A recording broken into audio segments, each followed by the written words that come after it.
Alright, busuafo, it's a new week. Nyame ase asaso so ahia biem. E was Smart Ghana update so. We a news update. Adwo champoma ene medin. Said dey na ene mi se man pin na nada Kufuor ado yi owura Kissi Agyebeng se wono na special prosecutor owura Martina Midu ni position wono. He said da hokwa ehia so be hye wontu omra o me sho na ne said dwumadi ene tie no. Keta ze hye ne proye de o metu ase kude emfiri o mai so amaye hontoyen. Na yin na so enim se fiti be o man panini yi owura Kissi Agyebeng se wono na MAS special prosecutor no. Ene amanfo akasa bebre bi chese wo so position ne de.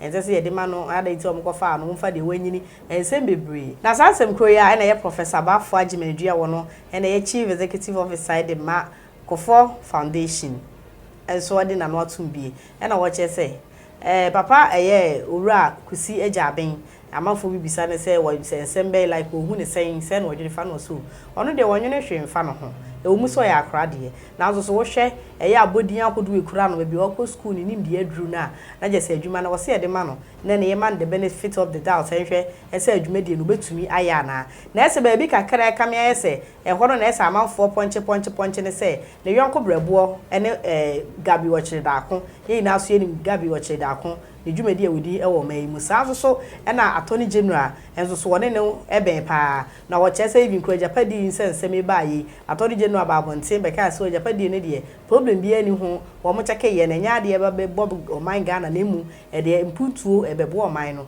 ti za wo hwe sa ne man so kasa wo consider de a ene wo ahwe ya de wo be ka ne se e owura Kissi Agyebeng obakofa ne so me special prosecutor no dwumadi no anhwa na wontumi ni nazo so ye se etwo maaye o se de a yempam ne danta nti yentwen na two no enye yehu danta ye de be hye no awuso yenko ne ntie nkotie wura bafo Agyemeng amra ye ba na ye de yenko hwehwe no asom the new public prosecutor.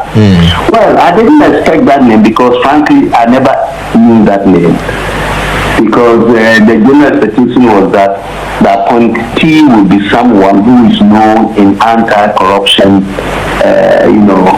crusade or something. But I don't think I've heard so much about Mr. Kissi Agyebeng in that arena. But having said that, that doesn't mean he cannot perform. I think if you look at his background, his educational and professional background, he should be able to perform. But the issues that have been raised regarding his relationships with the sitting Attorney General and was a part of the government here is trying to Gabby. Yes. All that. We also know that we all know Gabby is a strong pillar in the government and all. And that he's been in cases defending certain things and all. If you take all that into account, then you are compelled to raise serious doubts about his capacity to perform. Because if I take these relationships into account, then my assumption immediately would be that he will be easily influenced by authority. Okay, and that brings the issue of conflict of interest. If in fact he has dabbled in the Agyebeng before as a defendant or a lawyer working for government or the Attorney General, and the Attorney General has come to Parliament to testify that the Agyebeng is not a bad thing, then it means that he as a public prosecutor may not be able to effectively challenge that. And therefore he may have to endorse the motion that the Agyebeng is good. Of course, maybe the government will resubmit to the Parliament as they have promised with some very important changes that will make it a better deal. If that happens, of course, I'll have no problem with that. But I also have to say that I don't take his connection to these people too seriously. A quick example. When Donald Trump appointed his cronies to the Supreme Court, his expectation was that they would turn around and bail him out if he was in difficulty. But I think after the elections in America, we know that these same judges that they appointed will not be in any favors. Well, but that's America. That's a place where the system works. If you take our situation, for example, Martin Amidu probably shouldn't have even resigned. We should have given him the space to do his work, as he claimed that he wasn't given enough space. That's correct. I agree totally with you. So my point, therefore, is that if the president knows too well that corruption is a major issue and is committed to fighting it, and is appointing someone that the public suspects will not be able to function because of the closeness to his government and all, then I don't know how to read into the president's mind that made him to appoint this gentleman. So I can give him the benefit of the doubt by saying that maybe this Kissi Agyebeng will come and surprise everybody. It's far-fetched, but I don't know why the president will appoint him. Yeah, okay. Because on the surface of it, there's going to be a very serious case of conflict of interest. You see, so I am a little bit puzzled by this appointment. But since we are yet to know the real reason behind it, I will simply give the president. Did you have any? Did you have any names in mind? Oh my goodness! Unfortunately, not really. Okay. But I think we all know some names that have been there. But again, like there's a big difference between having a name out there publicly and going to the office to perform. You know, politicians, before they go into the office, we put our faith in them. Because they say all kinds of good things we need to hear. They go into the office and we get disappointed. So I will not be surprised that somebody well known in anti-corruption fight will be put there. He also will disappoint us. That's just for the sake of making argument. The right thing is the president has selected somebody without any known direct link to ongoing cases like Agyebeng. No known direct links to the Attorney General to and all. I think that will have given most of us the assurance that there's a serious commitment to fighting corruption through that appointment. But in this case, you don't think there's any serious commitment because, I mean, the point is already made that he's associated with the Japan deal. He's close to Gabby Otchere-Darko, who was pivotal in this whole Japan thing, and that he's even a personal friend and classmate of the Attorney General. You don't think that is good enough for? And that is precisely why I'm raising serious questions about conflict of interest. Okay. The point that you made is exactly why I'm raising that question about conflict of interest, and then also raise question about his independence, whether he can be truly independent to perform a job that he's supposed to perform. So these questions are very, very important in view of the background that you just shared with us. Okay. I was your friend Professor Agyebeng, I was one Chief Executive Officer of that President Kufuor institution. I know on the dano and I yet say nano nekasano. There's only an AJ, the Akamuno, yet so now so the comments about seizure said the eye, and AJ. Never. It's another new week. Adom run Adom or the Yakuchina. Exactly. And I wish you none of him. I'll treat them while Proca copy a children's hospital. Now, the Pesaka bought a buying a basso. If some man may be a car was a gun for expecting a multimedia source. Cameras are banning or dear. Oh, children's hospital. Yeah, because for the first time, according to my phone, I'm control Mohonibino. Yaja will ban to honor. Now, Mamma Nadia crab and she feed you 3 times a day. Wow. It was laudable thing. 3 times a day. Naja, we share moon said 3 times a day. You feed you away, yeah, find your charges in mechanic. According to them, say free of charge. Oh, okay. It, so I'm about there because they said the 3. They were happy, say, on my quadra. Now, I did be an 3 times a day. Now, at me, whom say is good some better because who's out in the barber tour, a crack to us and want some care. You had never tried be going out to buy food and all that, baby, a better interpret. Or the same, a crown of shimony a day. Timothy at the part. Say, I'm Paso Munchiaki, I'm Padia.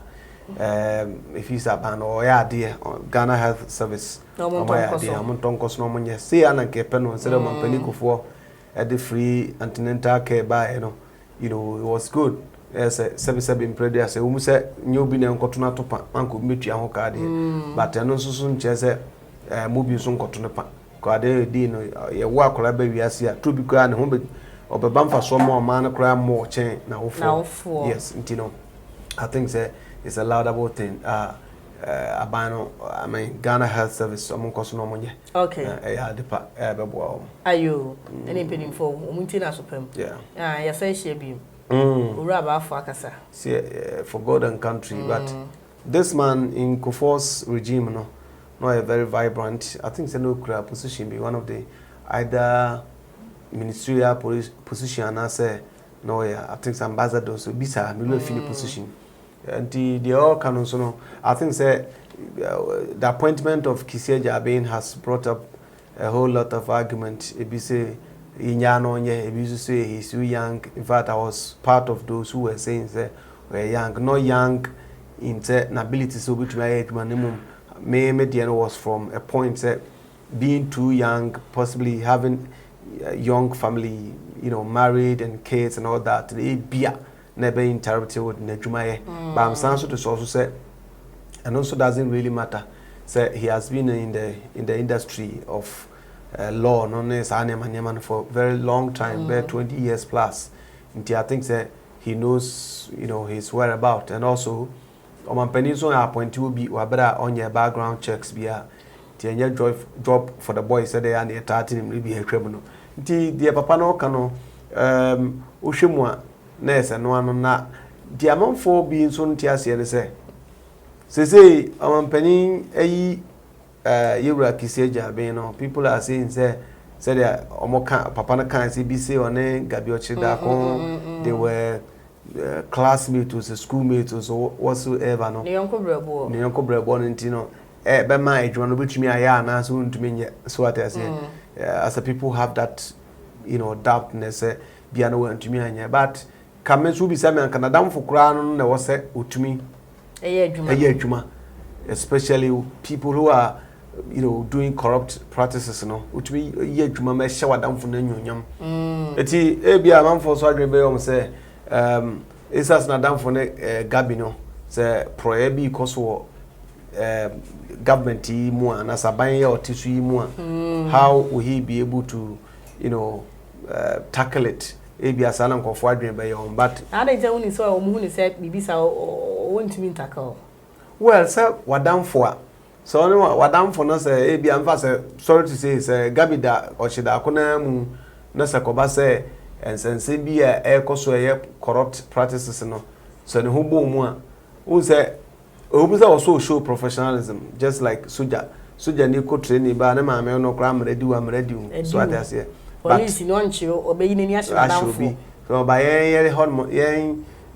civilian and ekuta those positions they be abu honmo a sebe check pass na damfo pa na asen we atro bagba mu deep with all the seriousness na wan hwa na ankobasa but lawyer Agyebeng so you be a a renowned lawyer wachira deal law schools and all that. I don't think so Obama Nyonkofa abese ne record kuta. Okay. Tibia hono so ya dia e o se hwe ye. Okay. Said they na uraba afo e kasa no. Once o kan bibia na wo che say na wonim se eye ura Kissi eno begini because e say before aba attorney general special prosecutor no. Unless say wo records records ne say adwuma na ye de ba be man wo betimi ya ye no aye ni but owura Kissi de won ti ni di klampo won shada kwanti ni do hu ya na say twi pan ye de na ba be she ho no be ye me nwanwa so nti ni din da because obi a wa ye kire ade o law school for 20 years there me nimba bia ye papa ba for no wo she because ye kura na 77 previous yin yin ko ba bia ye kura no ye mi se papa no aye lecturer at Ghana Law School for over 20 or more than 20 years or about 20 years. Nti bia menim di ntia wasi ontindi ba bia no bia ontini din ba bia within the political front lines na political okay side no dia and bia ontindi because lawyer Agyebeng there lawyer ni bia wukruma bia dodo na especially omo around the age below the age nyina knows him very well ti ebe won say papa ese ohunu ntimi nimba bia na isi ama okaso ontini di krada so okase o ye emra say ye pobi wo record ben bien where change to bia chira de law school 20 years record be and chance idea. Yes, so we so make be a school need your watch radio. But so watch nipa say corruption is any money. That's all on Chiradi Keke sounds a practical lawyer. Yeah, or Oguso Amanfu Jinam Ranantino. It's not as if Otchere-Darko Keke or the Mranos or the law as the Jumantino on Otchere-Darko Keke. And moreover, Yakasi Appointee bia obutumi ya sometimes obisi don't judge the book by its cover. So who book just a book with mubedu but bia ubi mu na bu sa 77 hu bi na akrekre hu. So at as ko he yura at the say Martin Amidua say nin sense bi okkan within his own government, and some more kind say some people within the government are in bed with the coffers of the country no German Kofi benya gidi onimu. So papa so tumi can CBC dia and the so betumi aye but sabre no okeka ansem na kugina nchen ya ntehwe biem na didi mu ana ya papa amampani ya Kufuor Adom so esan ba appointee no as special prosecutor and so hono 1 year 2 years na bibia ncheda ntehwe until so samba wonte beka say or like logistics and as nema de be adwuma onya na amanfo won say how can you accept an office office no won say nema nya complete enso akotena ho watena 1 year or say ya nsheda kra ma no appointment letter so was o kan say bebrebe na hwehwe nkofo aso because as an astute lawyer of his caliber no people did not expect such words from him say na melake because ya appointee ona niam nkuyi na hona right there na so tumi ehun say niam we nti untumi nye na saban na amfa ama wa ene ni nyina kra ye kan ye kasa na saban no wa sheda na okeka na ni ase ama nyama so mpa so na kuma munimu ahode so what I say that means o pa ade no o person kofu hu say wa appointee obi to fight corruption but underground no you are not helping but o wa anka after 2 years and Abeka say, oh, like after 1 year, 2 years, I'm for started say, yeah, lambaste one. And Abeka say, I said, or Kosher on fire, be end to and pounds of pay. If we saw no, the position crow or mampany mills and rest, you're going to currency. It is Sabi, as a 7 previous, Cassano Yado, Swan chain, a Tumano, Brano Abacasa, be, but I say, well, Cassano was what you mean with Japadi. Now, Japadi is a paper class archive. A Japadi no till my dear sometimes we don't need to politicize issues meaning what really went deep down into a Japadi because a Japadi no it was something that what they call parliament could discuss a passing inti se na nye dia adetina at the time no passing no o man kan was ma ku say a year say e be operational and no start complaining na special na finance special prosecutor special prosecutor actually no kura be kan bi and I can say at time I we call parliament na am for 42 mu no later and a special prosecutor no so here dey ko here underground check one na ma ase ko hu say bia moa and o de betu dwa say Japadi ni esakawa no sa Japadi na esakawa no nya Ewura Martin na midu na started say esakawa. It was some people within the NDC and the started say esakawa I'm tagging Sakawa mafias ne sa man but one good thing is I didn't make you operational, but maybe I have always supported this idea of a Japadi. Yes, not because Abia minimubia and I say Bia, yes, Bia men home question, but I don't want question in the sense that see because it takes a non-percent foreign anti company be and the best side man. And the CB free, I think it's South Africa and Ethiopia, no, one of the countries.